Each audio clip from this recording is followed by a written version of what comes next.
Nonveg खाते हो तो यहाँ पे घर नहीं मिलेगा। अगर आप प्योर वेजिटेरियन हो तो स्क्रीन पे जो है नंबर पे कॉल करो। ताड़देव लोकेशन में दिखा रहा हूँ 2 BHK जिसका कारपेट एरिया होने वाला है 900 का।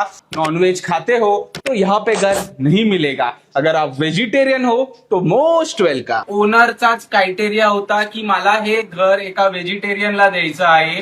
तो ओनर स्वतः वारकरी आहे आणि तो मांसाहार करत नाही। मग त्याची अशी इच्छा होती किंवा त्याची काय अशी श्रद्धा असेल की हा फ्लॅट फक्त एका व्हेजिटेरियन कुटुंबाकडे जावा, म्हणून मी हा व्हिडिओ बनवला होता। मला याच्यामध्ये कुठल्याही नॉन व्हेजिटेरियनचं मन दुखवायचं नव्हतं आणि जरी मन दुखलं असेल तर मी त्याची मनापासून माफी मागतो।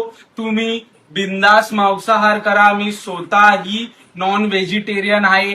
महाराष्ट्रात राहून मराठी माणसाने नॉनव्हेज न खाणाऱ्या माणसाने तो फ्लॅट द्यावा अशी त्यांनी विनंती केली होती, पण हा महाराष्ट्राचा त्यांनी काल केलेला अपमान आहे। अंडर कन्स्ट्रक्शन असणाऱ्या बिल्डिंग मधला फ्लॅट वारकरी समाजाच्या व्यक्तीचा कसा काय असू शकतो?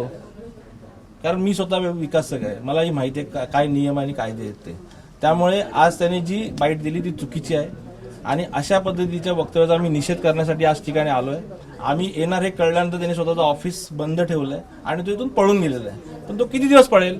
आमची त्याला एवढीच विनंती आहे, तो मराठी मुलगा आहे, भावेशला मीही चांगला ओळखतो, त्याने या महाराष्ट्राची माफी मागावी। या प्रकरणावरती आमदार आदित्य ठाकरे आणि गृहराज्यमंत्री योगेश कदम यांनी प्रतिक्रिया दिल्यात, पाहूयात। व्हेज नॉनव्हेजचा जो विषय आहे हा आम्ही अनेकदा बोलून झालेला आहे की भाजपची सत्ता आल्यानंतरच ही दादागिरी सुरू झालेली आहे। इथे पण आपण सगळे कोणीतरी व्हेज असेल कोणीतरी नॉनव्हेज असेल, पण जे कोणी काय खातं बाजूला पण बसून खातो आपण, त्याला काही कोणाला प्रॉब्लेम नसतो। ही महाराष्ट्राची संस्कृती नव्हती, पण हा जो कोणी बिल्डर असेल ह्याची ओसी रद्द करणं ही मुख्यमंत्र्यांची जबाबदारी आहे। नाहीतर आपल्याला कळतील की मुख्यमंत्री महाराष्ट्र विरोधी आहेत आणि मराठी विरोधी आहेत। घरं विकत असताना कुठल्याही खाद्यपदार्थावरती बंदी आहे किंवा असे कुठलेही रेस्ट्रिक्शन कायद्यानुसार लावता येत नाहीत आणि म्हणून नक्कीच तो कायदेशीर सगळ्यांसाठी समान आहे।